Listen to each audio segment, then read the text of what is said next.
best memories of Gilroy. The town was small, and it was precious. It really was. We were outside and we were with family.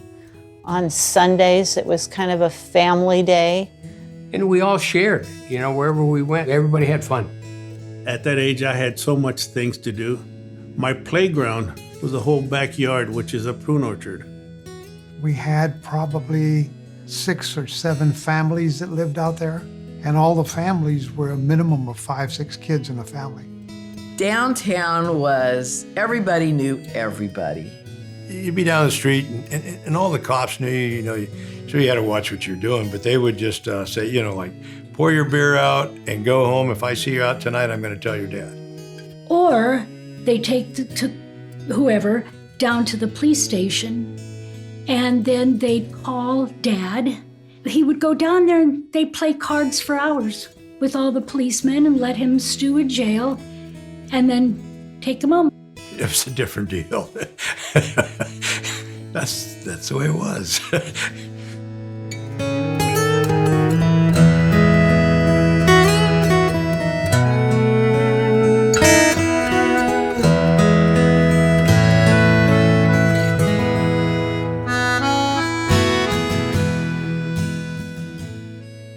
My name is Louie, Louis Albert Bonino, and I was born in Gilroy, California on December 26, 1941.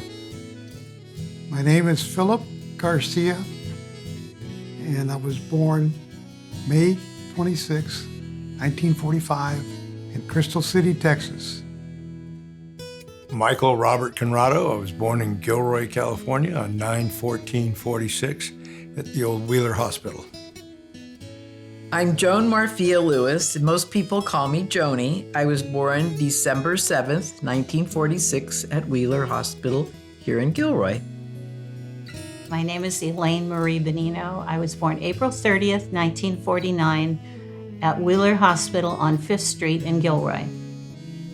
My name is Rosaline Farotte. I was born September 23rd, 1950. I was actually born in San Jose, but I've lived my whole life in Gilroy. My birth name is Juan Ceballos, known as John Ceballos here. I was born in Tres Pinos.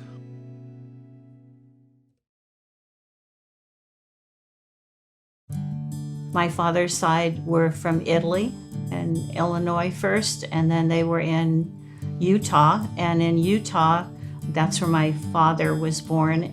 And then they came to Redwood City, California, and then to Morgan Hill. My mother's family, the Skateses, immigrated from Switzerland, and they went to Salinas. My mother was born in Salinas.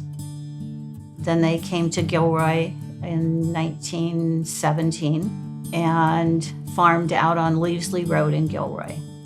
My grandparents had a dairy, and then later on they sold it, but my grandfather kept one cow to milk.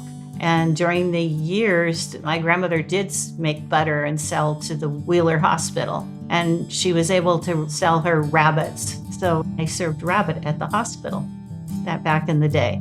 You know what? My grandfather used to make wine, and he made it every year. And he was make 500 gallons. We never drank that much. We'd have a glass of wine, but my grandfather, I never seen my grandfather ever drunk. The guy would always have a glass of wine or 2 glasses of wine, sometimes 3 glasses of wine, and I think put near every meal. And when we were working in the vineyard, he used to always have a lemonade. In the lemonade, he always had wine mixed in there. So when we were young kids, we were drinking what the men were drinking. So we were drinking wine, but that was part of growing up. Once I got married, my mom and dad were ranchers. They had prunes and grapes. The farm was in Morgan Hill on the Lagos Avenue, and that's where my dad farmed. And then he bought property in San Martin. And we lived on San Martin Avenue in a little house, which we still own. My dad sold boxes of grapes to the Italians in San Francisco and Redwood City area, and he would deliver the grapes. Louie and my brother would have to unload them and take them in. That was another thing our family did. My mother was born in Crystal City, Texas. My dad was born in Piedras Negras, Mexico, and he came over to Crystal City, Texas, and he worked on a big cattle ranch, and he worked for them for like 10, 15 years, I believe, and he was just a ranch hand. In 1945, I was just a little over a month old, and my family and 2 other families came over on a 2.5 quarter-ton truck from Crystal City, Texas, for the better life in California. And we came to Gilroy. There was other people from Crystal City that my parents knew. The Beleza brothers were prune ranchers, as were the Angelino brothers, and we picked basically the prunes for them, and amongst other crops that we worked as a family.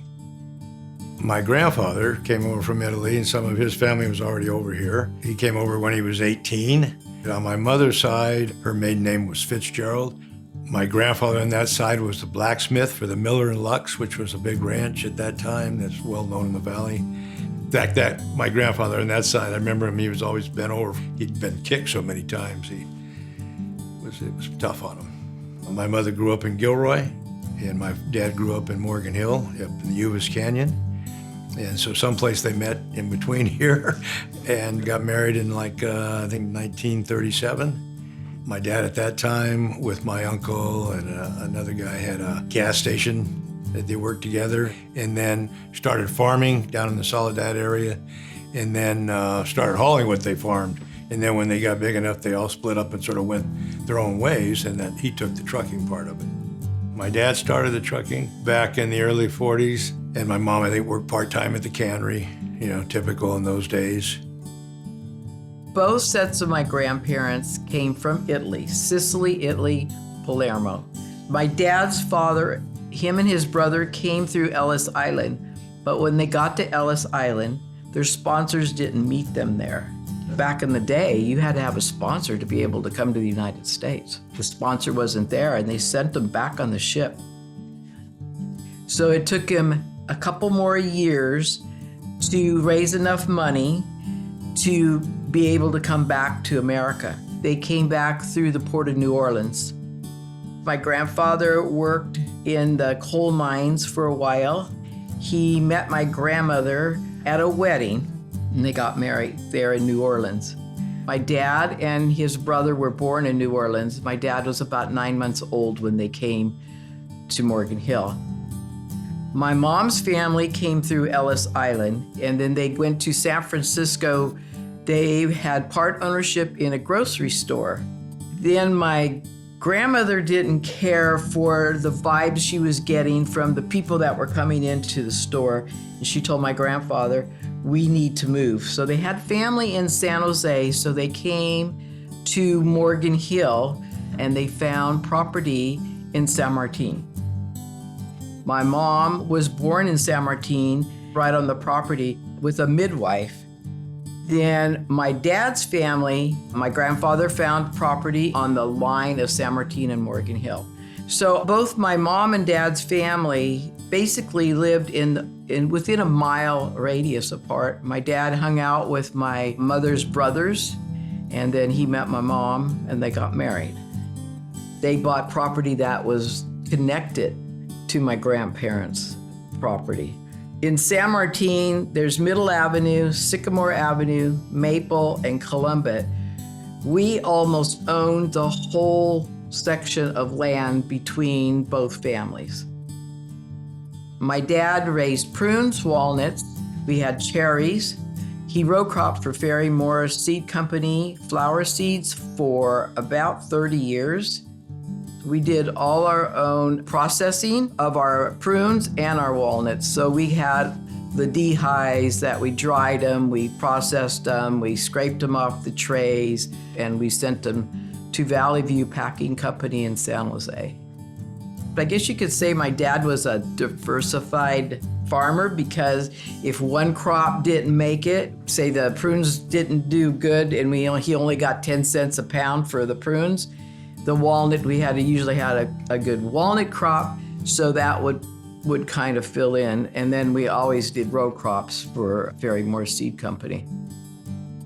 My parents met in passing. So my dad was born in Jerez, Zacatecas, in Mexico. He was coming to San Fernando Valley. They stopped in Blythe, California. And my grandparents knew the parents of my mother. And that's when my father first met my mom. He was 12 and she was, I believe, 9 years old. And he told her, I'm coming back at that time. Little did we know, right? And that's the way they met. And we migrated up from San Fernando Valley, and we ended up settling here in Gilroy, California, and Watsonville. They had 11 in the family, so they were working the crops: strawberries, raspberries, cucumbers, tomatoes. My great-grandparents, they were Giuseppe Felice and Rosaline Semino. They were living in a very, very small town called Santa Nicola. They came to America with their 6 children in 1906. They were very, very poor. The bookage, the price was $250 for the whole family to come, which in those days, that was a lot of money. And they settled initially in Morgan Hill, and then they eventually moved to Gilroy and became prune farmers and pulled, and they put in pears and then row cropping. They had garlic, cucumbers, and that sort of thing. When it was time for my grandfather, who was the only boy, and that's a very, very prominent position, they arranged a marriage. They met one another at their aunt's house, and the next time they saw each other was at the altar. And I remember saying to my grandmother, "Well, you married a complete stranger." And she said, "Well, first of all, it's very foreign now." But she said at that time it was done, and you simply made it work. My parents, they said they met at a wedding. They said it wasn't arranged, but there's a little question there because they introduced them to each other at the wedding, and that was it. My dad had a cabinet shop, so that's really what he was known for, was his cabinets. When we arrived here, there was really no place to go. There was no housing. There was no help like there is now. There was no welfare. There was no food stamps. There was nothing. So my dad and my older siblings went to the east side of Gilroy on Leasley, and my dad pitched a tent on the Phelan Ranch. There was grapes there at the Phelan Ranch, and there was a walnut orchard. And we stayed in the walnut orchard for about 2 weeks in a tent. And the kindness of his heart, Mr. Phelan told my dad, "A tent is no place for you and your children. I have a big barn. I want you folks to come there and stay there." Eventually, we moved over to the next street, which is Godfrey Avenue. And there is a migrant-looking camp there. And that's where we were at for a good 10, 12 years.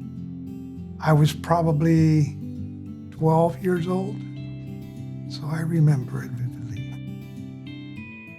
We used to live right across St. Mary's Cemetery.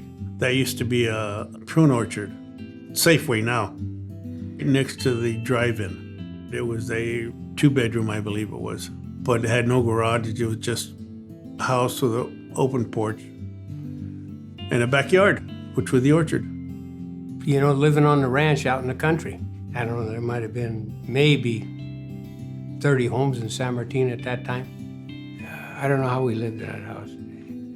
It was a 1-bedroom, and I mean, his house, maybe it was 900 square feet, 5 of us living there. And finally, my grandfather told my dad, he said, "Hey, you gotta build your wife a house." You know, he said, "Oh, you got too many people in that house."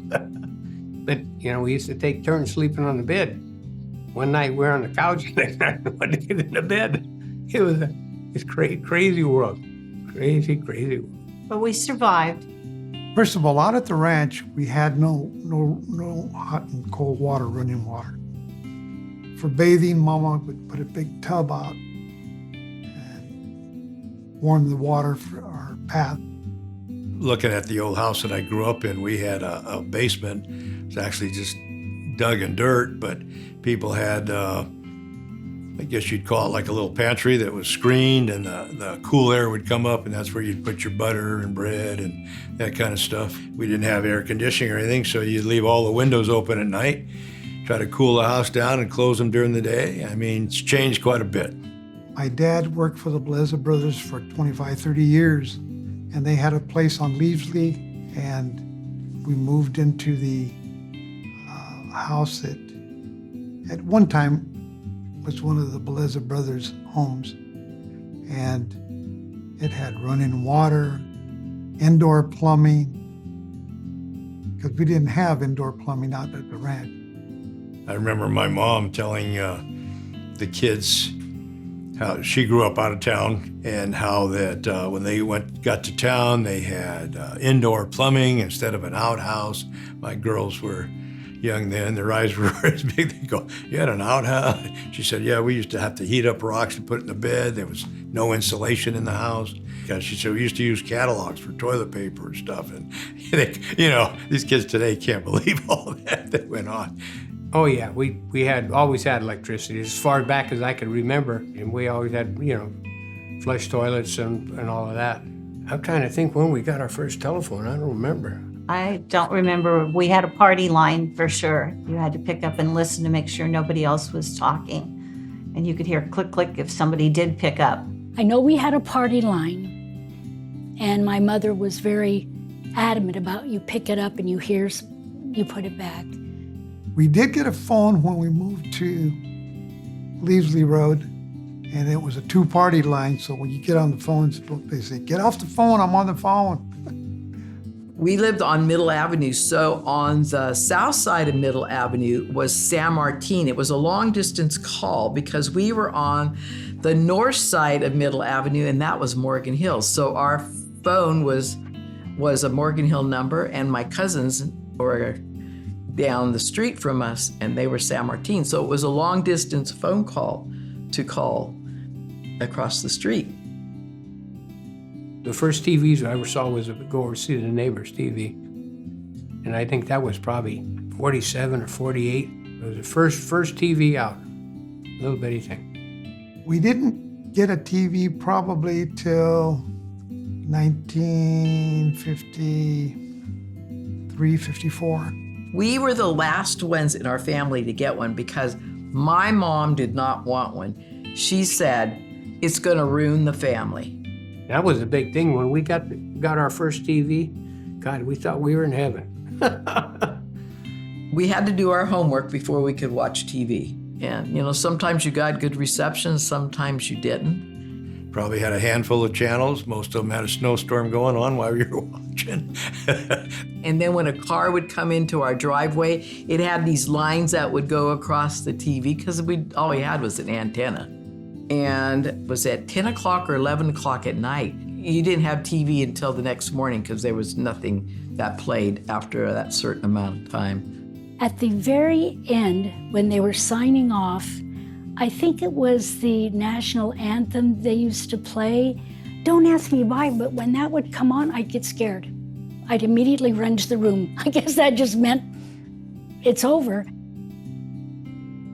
At an early age, every kid had chores then there. Mowing the lawns, outside work, washing the car. On that side of town, everything was done. Nobody had any maids or landscaping, people like that would help them. As I got older, of course, my dad being in trucking, in those days, everything was hand-stacked. So if you had to transfer stuff, you did what you could, to help out there. Pretty much, making the bed and just doing things around the house. They pretty well had it scheduled. All our chores that we had to do when we got home from school, we had certain things to help on the ranch to keep the ranches going. picked prunes. We all picked prunes. We all picked walnuts. I think I may have been 6 years old, 7 years old when I started working. Like I said, we followed the crops, the prune crops, peach crops, and Hollister, the tomato fields, raspberry fields in Watsonville. Sure, I didn't do any work there, but I knew what the family was doing, and I was in there picking here, picking there, picking there, picking there. And there was no child labor laws back then. Everybody worked, and everybody got along. And we had a family that picked most of our prunes for us. The family lived in Fresno. They had 12 kids. And we would take 2 trucks. My dad would drive one and my uncle would drive the other. And we would go to Fresno and we would pick up the family. We had housing for them, but they brought all their mattresses and their clothes and their pots and pans and things like that. They worked for us for years.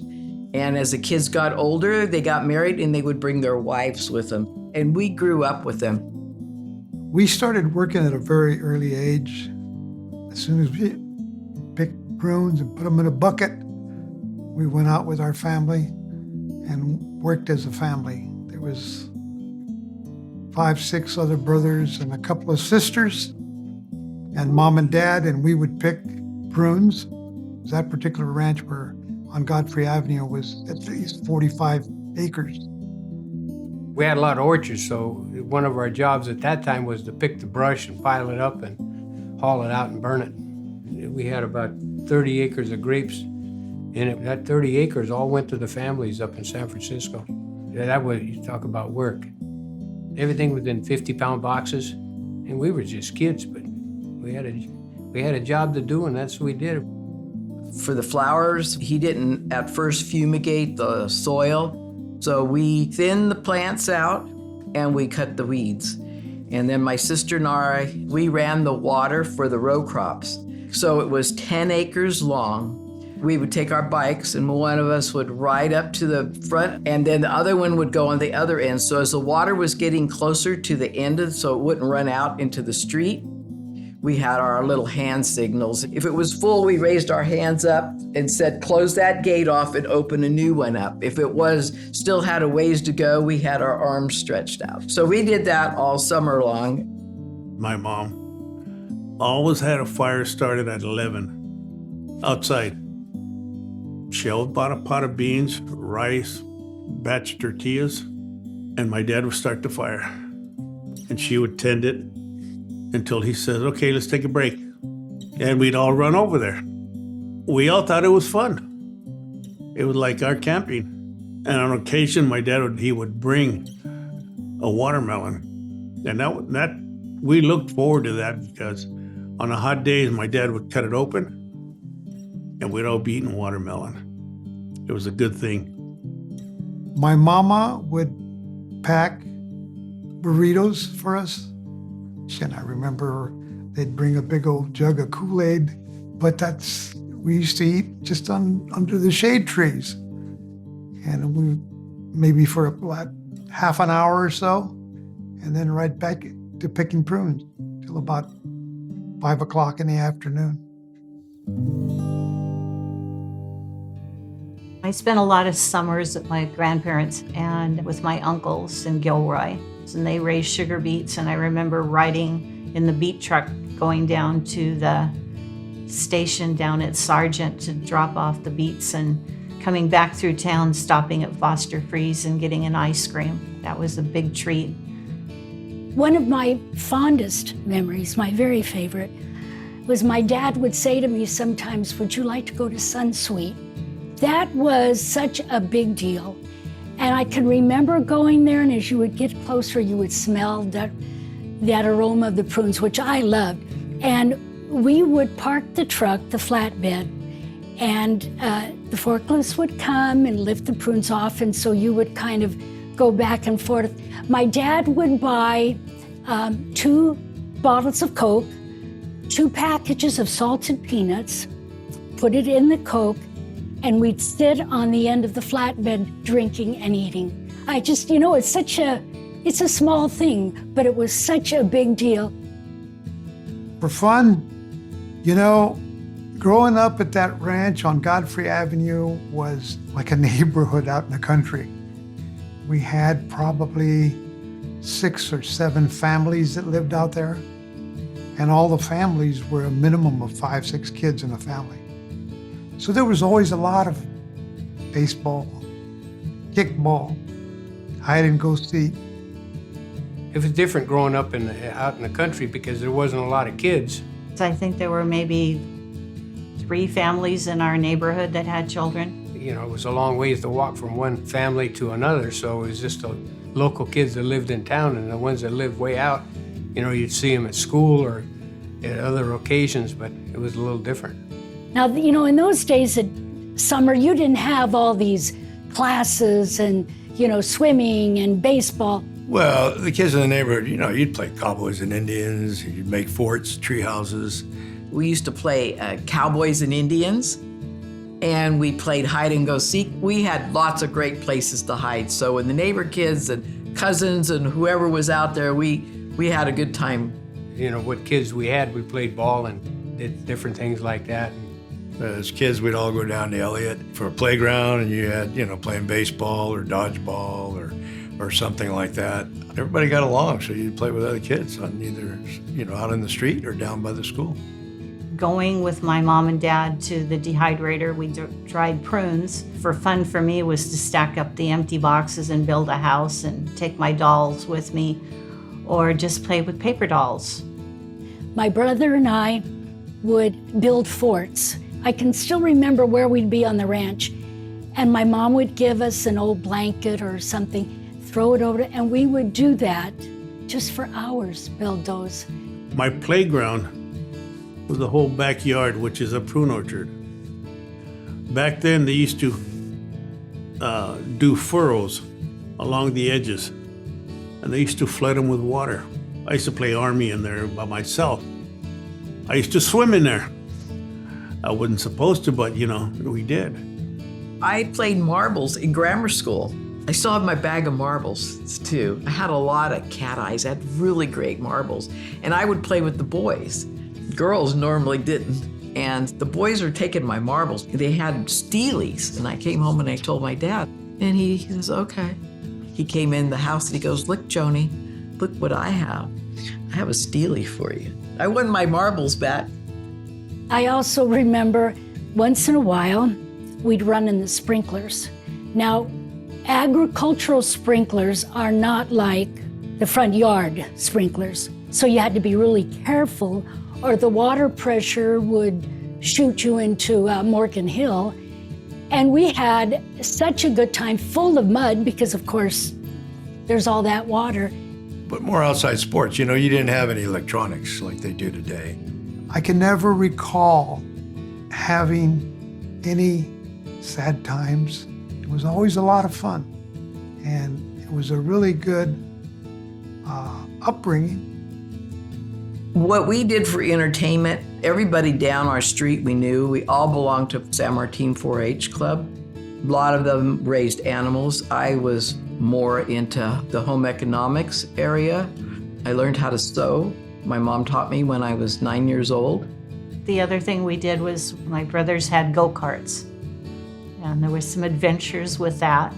There were a few injuries. And we got skinned up pretty good a few times with them, so it was over the years, it was a lot of fun. And once I got to be, 10 or 12 years old, I used to like to fish. And at that time, there was, the Logus Creek and the Uvas Creek where there was just a lot of fish. So you could go over there and catch your limit within an hour or two. And I used to like to hunt, so we could hunt, go from San Martin down to where I live now off of Fitzgerald Avenue, and go down and get a pheasant or whatever where it was in season. I did a lot of hunting and fishing. Like, this was very typical of this area. Weekends you'd go to somebody's ranch or something like that. It was a great sport for a father and son. I really respected a lot of the older guys that I hunted with. I did like school. I don't recall anything being very tough. It was always a lot of fun. Well, Gilroy was, a very small town going to school. I went to school over in Elliott. I went to San Martin Grammar School. When I was there, we didn't have kindergarten. It started first grade and at the 8th grade. I went to elementary school at Elliott from first to 5th grade, and then over to Brownell, 6th through the 8th grade. Well, from Elliott, then you went over to Brownell, and then you went to Gilroy High, which is now the South Valley School. I went to San Martin Grammar School, and then I graduated from Live Oak High School.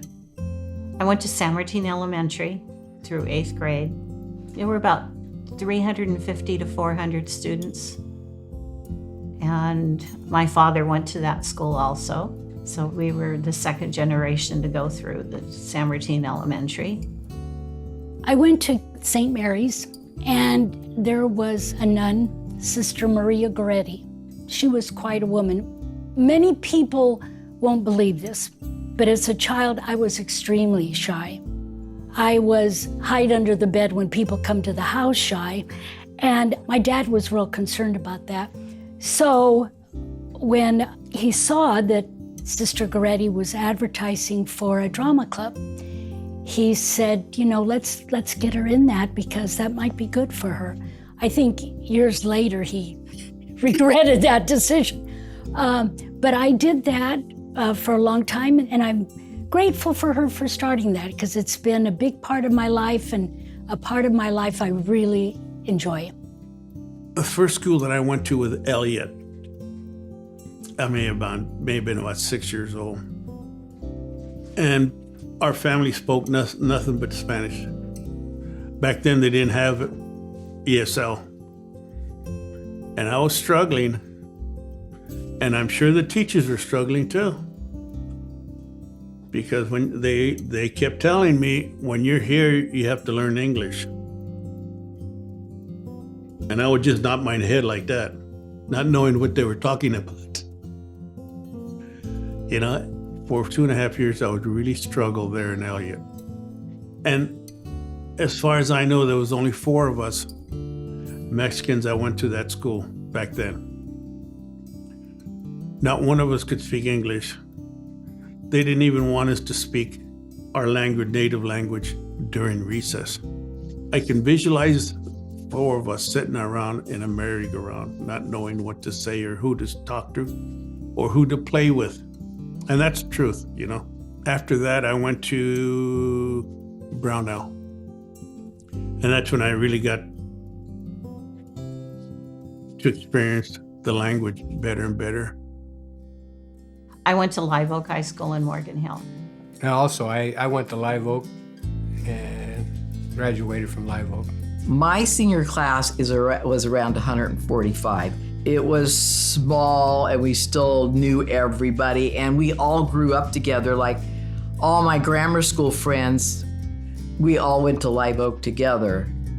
I went to Gilroy High. I was a pom-pom girl. At the Gilroy High School, I went 4 years there. I did football, I did baseball, I did wrestling, I did gymnastics, believe it or not. I did wrestling under Coach Baxter. He's the one that really pushed me to excel whatever I could, you know. When I was in high school, I played football all the way through college. Some of my best friends that grew up, they went to Gilroy. I went to Live Oak, and we competed against each other, either basketball or track. And we were rivals because football time, 1 year Live Oak, we came to Gilroy and we burned a big LO in their lawn where we played football. And then they came back and they put all these signs over the top of the buildings. They got up on the buildings and put all these signs with Gilroy on it. And they put putty in the door locks. And when Tom and I dated during school, half the football game we sat on Live Oak side and the other half we sat on Gilroy side. I knew all his friends and he knew all my friends. So it was the days when Morgan Hill and Gilroy were small. I remember Live Oak, but not as intense as the competition between Hollister and Gilroy. Baseball, football, softball, you name it, it was a rivalry, no matter what sport. You know, we would build floats, and that was a big deal. We built our float in our house. And I remember telling my parents, keep all the doors closed because they would come and try and wreck your float. Yes, we did do pranks on Hollister. Me and about 5 of our buddies. And one of them said, boy, it'd be great to put a big G in Hollister's football field. So we did. We got a 5-gallon thing of diesel and we poured a big G in the middle of the football field. They in turn came up here and did the same thing to us. That was the best prank that we did. Now, by the time you get in high school, then you're dragging Main, as they would say, and Friday nights and Saturday was drag Main Street, just go around in a circle. Oh my God, every weekend you had to do that. You know, I think all of us would drive from down First Street to Snow White and back up on Monterey Street up to 10th Street and come back. It's about as far as you could go. That took us, believe it or not, about an hour to cruise. Because Snow White was on the city limits on that side, and Becky's Burger Pit was on the city limits there. But in between there was always something going on. You know, you'd see everybody and people would pull over and talk for a while. And just turn on the radios. Then just get out and just a little group here, a little group there, a little group there. So a lot of my friends from Live Oak did the same thing. We all sort of had boyfriends and girlfriends from both schools. Then at the end of the night, we would end up at Becky's and we would have hamburger, and it was like a jukebox on the side of the wall, and you put a quarter in and you could pick 3 songs. And so that was fun. Well, I didn't have a car until I graduated from high school. I bought a 59 Impala, and my brother and I together, so we had to share the car. Oh my God, my first car was a 1949 Studebaker. And I remember I paid $100 for my car, but the insurance on the car was $125 a year. My mom said, you need to get your driver's license and a car. So I got my driver's license, and my dad goes down to Tom Shellworth in Morgan Hill. Dad picked my car out, picked the color. It was a brand new 1965 Chevy Impala. This is your car. These are your payments, $69 a month. My first car was a hand-me-down from my mom. I believe it was a Pontiac It was a Pontiac Ventura, and it was white. My husband, my boyfriend, my husband now of 53 years, he had a Model A. You could hear it from 2 blocks away. So noisy. It didn't have brakes. So I can remember when we would approach a stop sign or stop light, he would just be pumping that thing, which really didn't do a whole lot. The other option was you could drag your feet because there was literally no floorboard, but that was hard on the shoes. in those days, everybody learned how to drive when they were 12 or 13. I used to sneak my grandfather's car out when I was 14 and 15. He'd leave the keys in it. We'd pull it out of the garage, push it down the alley. And I remember one weekend was a tough weekend. We had taken a little bit of whiskey in a jam jar and gone to a dance over at Wheeler Auditorium, and we got caught for that. So my dad came down to the police station to pick me up, and I didn't know he knew everybody. He chewed the cop out.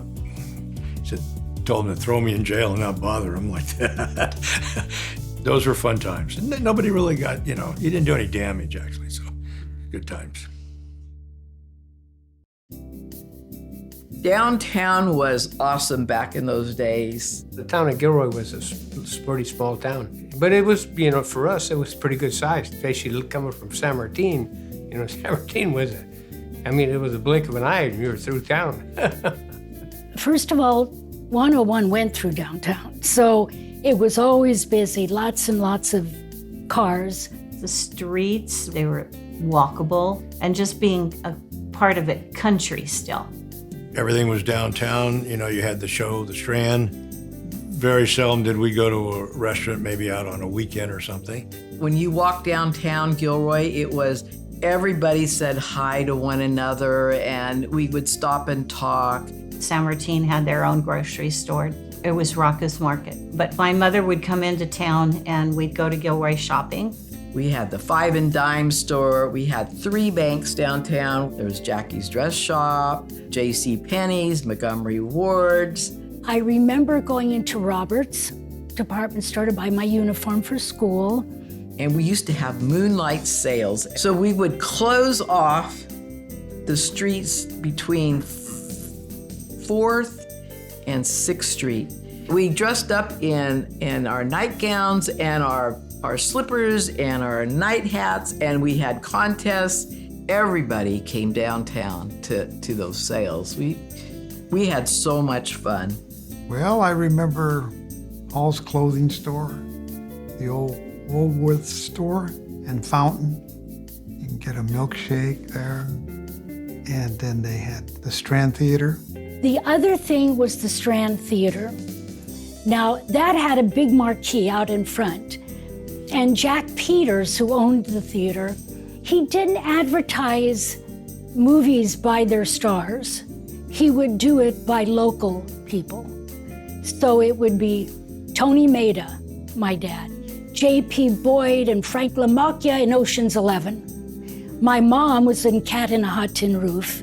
I mean, he did that. So it was fun to go downtown and see who was up on the marquee this week. That was a wonderful place that I thought we enjoyed coming in the front, paying the tickets in that little ticket office, and then going around. And first thing everybody went to is get popcorn. I remember we would get 25 cents, a quarter. So 20 cents was to get into the theater.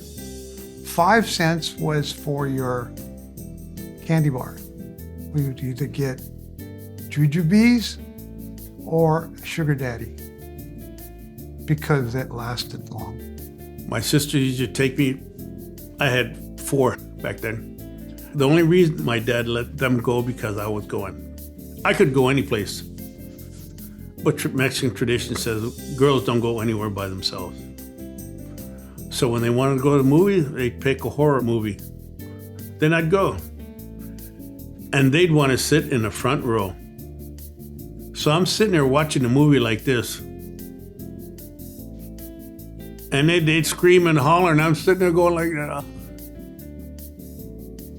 When I got to go is when I started dating Tom, and we would go to the Strand, but I couldn't tell you what was on the movies because we sat in the loges, so we didn't really see much. Shouldn't tell my secrets. My kids are gonna know. Mr. Peters would walk up and down the aisles with a flashlight. He'd walk by and he'd sign the flashlight, looking for everybody. He says, knock that off. Not in here. And if we didn't pay attention to him, he'd show us the exit. You know, they had a drive-in theater at that time. We used to like to go to the drive-in.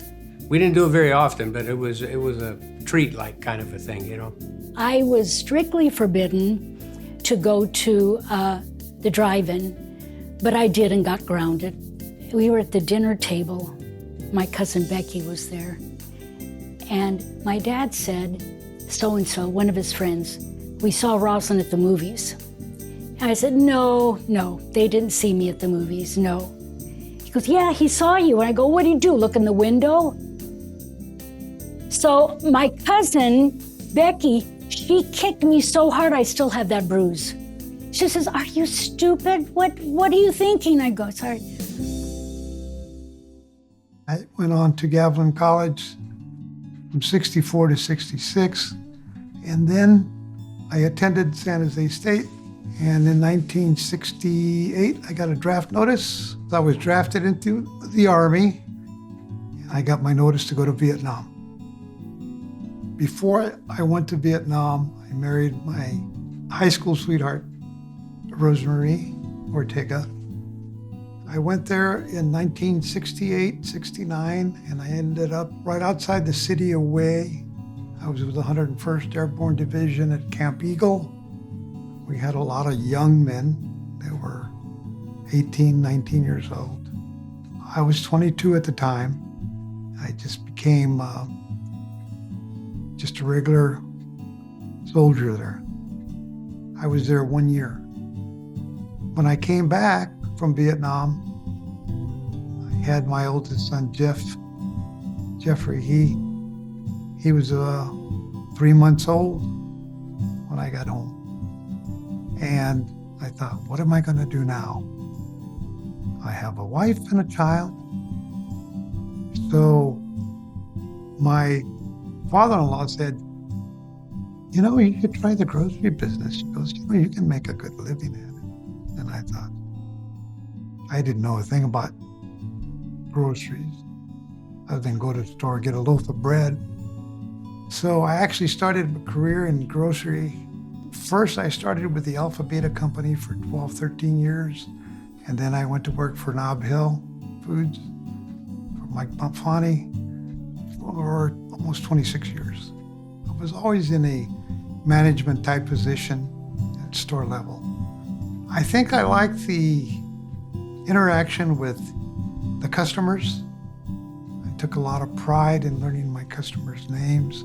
There's no better sound than somebody calling you by your name than saying, hey, you, or thank you, ma'am, thank you, sir. That's always polite, but isn't it better to say, thank you very much for coming in today, Joan? And incidentally, how's Tom been today? And I knew Tom well. I went to school with Tom. I really loved the grocery business. I really did. After I graduated from Live Oak, I went to Gavilan College and then transferred to San Jose State and graduated from there in 1972. I became a teacher at Gilroy Unified.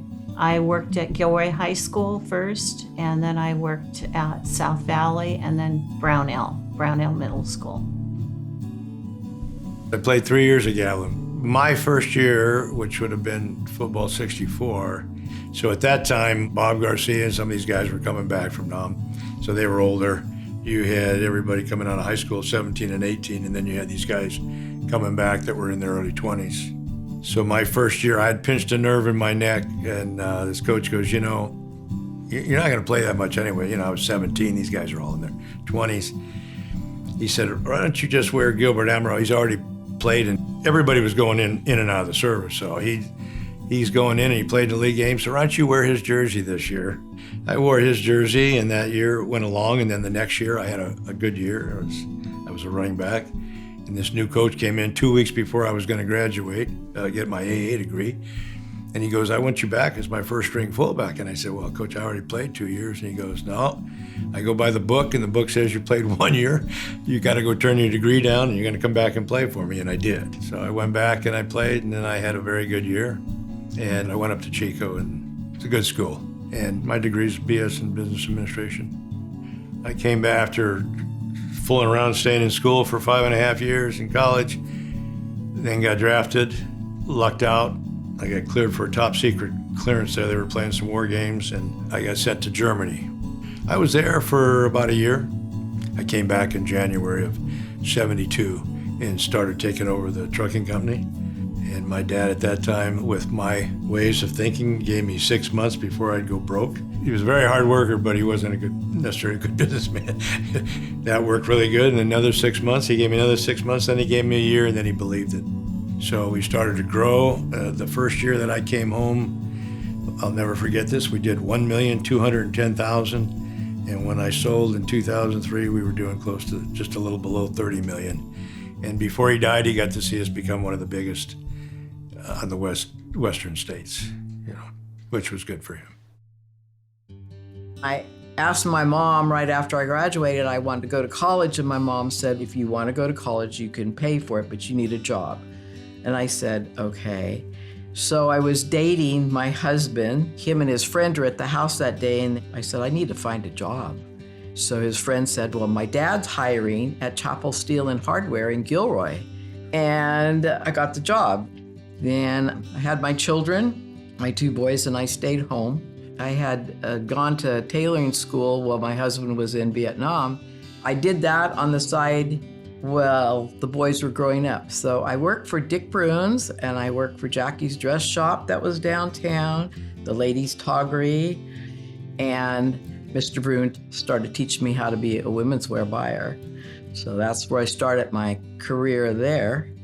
Then I opened my own dress shop, Joanie's Women's Fashions on First Street.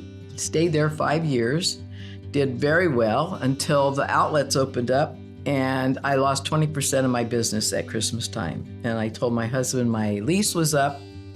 I says, I'm bailing. Mr. Brune heard I was gonna sell out, and he offered to buy me out and come back to work for him. And then I was his full-time women's wear buyer.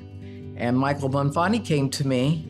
He says, I'm opening the park. We're just starting to build it. I want you to go to work for me. And Michael offered me a job I couldn't refuse. So I was the person that purchased for all the stores that he had in the park. We themed everything. I enjoyed all my jobs, but I think that was the one that I had the most fun. After I graduated from Live Oak, I went to San Jose City College for 2 years, and I was going to go to San Jose State. And at that time, Vietnam War was going on, and I decided to join the Navy. And then I got in the reserves. When I come back, my dad said, what are you going to do? And I said, well, I might just fool around and farm a little bit. Never did go back to school. Come along, my 2 boys become of age, and they said, hey, Dad, he says, why don't we want to put a fruit stand on the front lawn. And I put a flatbed truck out there in front, and they had pears. So that's where the fruit stand started. And my boys got older, so they've taken the farm over, and they've expanded it to a wood business that we sell a lot of firewood, to a pumpkin patch. So the stand started from front lawn to a little shed to the barn we're in now. I was an operator for the phone company. I was at the board, and that's when we had, the things that you plug in. And then I went to Santa Clara University and then went to San Jose State. I studied theater arts. And then I taught at St. Mary's for a couple of years, and then we started our family, and then I started my candy business, Rocky Road. That was my grandmother's recipe. And so I would make it, and Christmas I would give it to friends and family. My son came home one day and he said, Mom, you ought to think about selling it. So he goes, if I set it up for you, will you do it? And he did, and it's kept me busy. In my junior year, recruiters would come and talk to us. So I joined in a delayed entry program, they called it. I didn't want to go, be drafted. That's why I signed up, because I wanted to make a decision where I went. Well, guess where I ended up? I was still there. They were fighting, and we were shelling them. We were off from Da Nang on up to the Gulf of Tonkin. Then I did 1 year in country in Da Nang itself. I came back one time on emergency leave. That was after about 2.5, 3 years.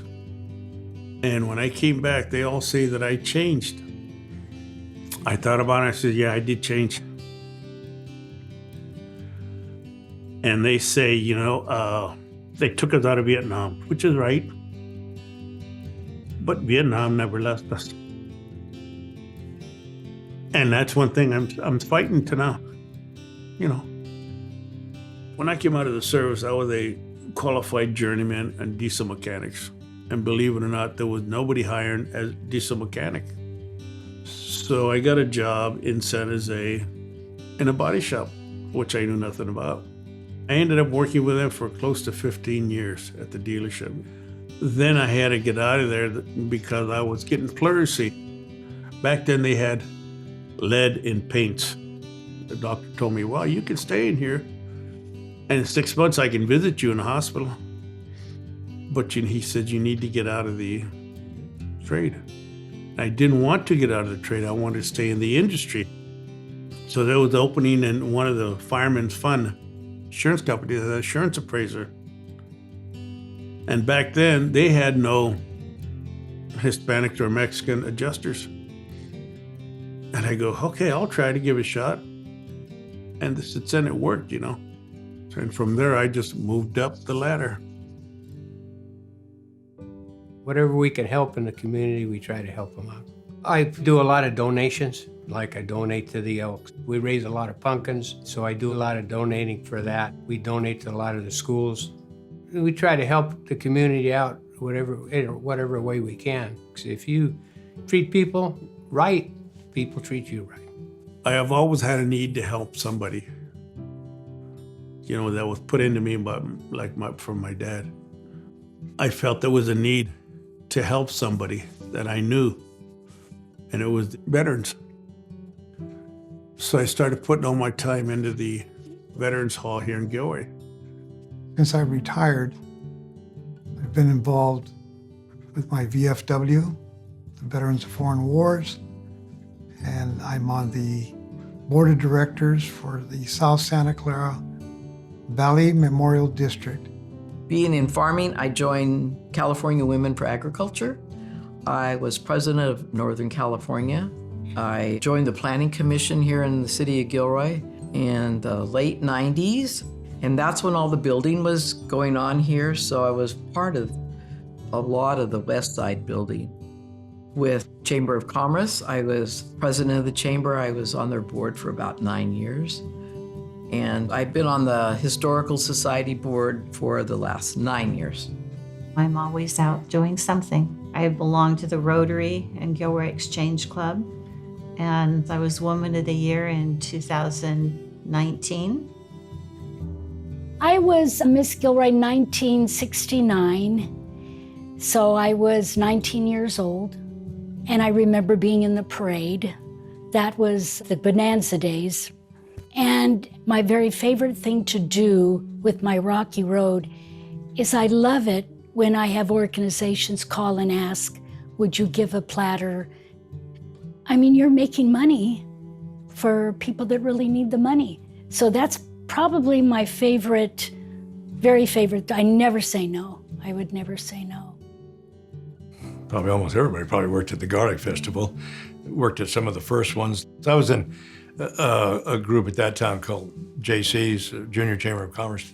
So we put up the booths, and then we handled the parking lot, and then afterwards helped tear down stuff. I volunteered with the Garlic Festival from the first one. I missed the very first one because I thought it was a joke when they said we were going to have a Gilroy Garlic Festival. I'm like, who's going to go to a garlic festival? Garlic. Well, I was proven wrong. The first year the Garlic Festival was very hot. It was out at the Curly Ranch on 101. They only printed a few tickets, not expecting a lot of people to come, and they came. The very next year, my husband's best friend, Elaine, has a garlic company, Braids, and I worked at every single garlic festival until the very last one. And it was just the best time. Just the camaraderie there was a lot of fun. I did work at the Garlic Festival for probably a good 10, 12 years. I did garbage patrol. I worked beer concession, most of the time the beer concessions. Everything's running through my mind, all the good times that I had there. Back then we had the Hispanic Chamber, and we ran the hospitality for about 5 years. I topped garlic. We were showing people how to do this, how to do that, how it's done out into the field. So I worked in many areas, like from sponsor hospitality, volunteer hospitality, to the cook-off stage. I did Queen Pageant, and now I am Associate Chair for Garlic Braiding. At that time, you could work for the different committees, and then they would split the revenue up. Well, my children were in school. I worked for them to make money for their sports, for the school. We took tickets, so the schools, Brownell raised money back then for that.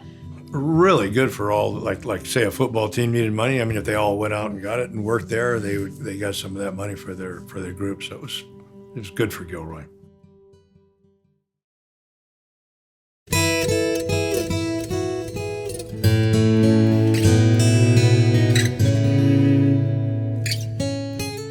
The advice that I can give the new generation is that don't forget where you came from. Don't forget your family history. treat people like you want to be treated, and live for today. Enjoy yourselves, because there's no guarantees. The young generation today, the parents buy them anything they want. And I think it hurts the kids because they don't understand what work is. They don't understand what money is. I learned a lot from my dad. When I was in high school, I was a senior, and I told my dad, "Hey, Dad, I'd like to borrow $4,000 from you." And he said, "What are you going to do with it?" And I said, "I'm going to buy a Corvette." He said, "That's good."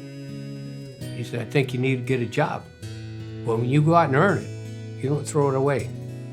I would advise for them, the way the world's turning right now, be prepared for anything.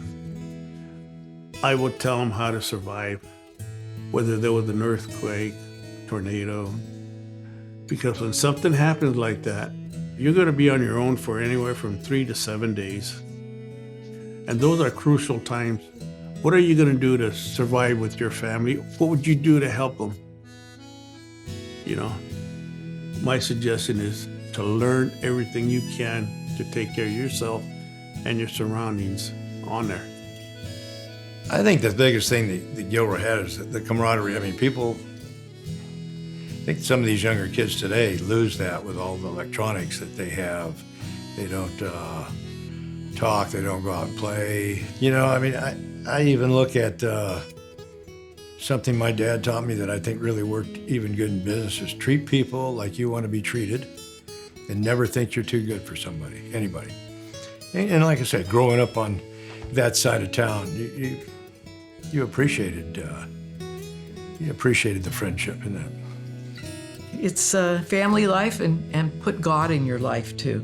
Family is so important. If there was more family life, that you sat down to dinner together like we used to do and talk about our day, I think that's super important.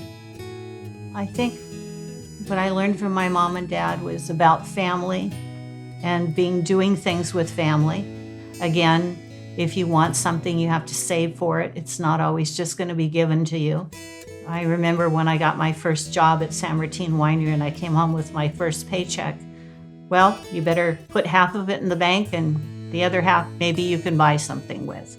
So it was family and teaching you how to save and looking towards the future.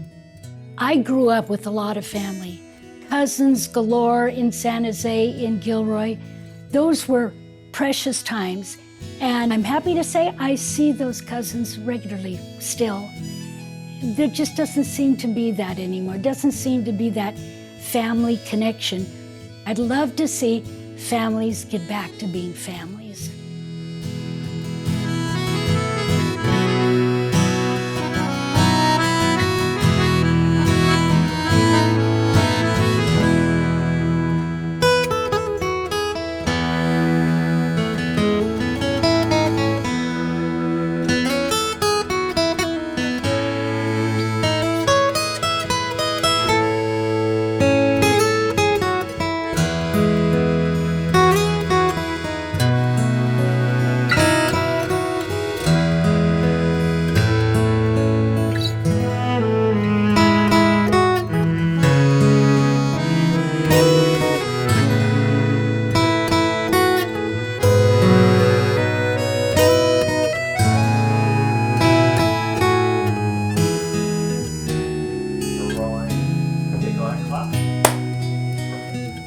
Got it. So go ahead and snap it. I'm on. We're rolling camera 2. Go on, mark it. Oh, perfect.